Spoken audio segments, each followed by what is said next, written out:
साताऱ्यामध्ये राज्य महिला आयोगाची जनसुनावणी पार पडली। 82 प्रकरणांच्या संदर्भात न्यायाची कारवाई करण्यात आली। तर महिलांच्या हक्कांसाठी महिला आयोग कटिबद्ध आहे, अध्यक्षा रुपाली चाकणकर यांनी वक्तव्य केलं।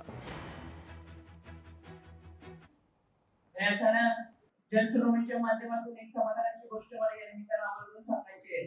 27 जून 2024 ला म्हणजे गेल्या वर्षी मी जनसुनावणीसाठी सातारा जिल्ह्यामध्ये आले होते।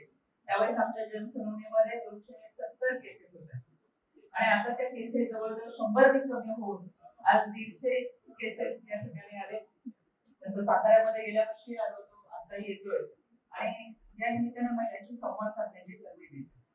खऱ्या अर्थाने प्रश्न खूप आहेत, हे प्रश्न सोडवण्यासाठी आपण सगळ्यांनी एकत्रित येऊन काम करणं फार गरजेचं आहे। लोकशाही मराठी ऐका, पहा, जागरूक रहा।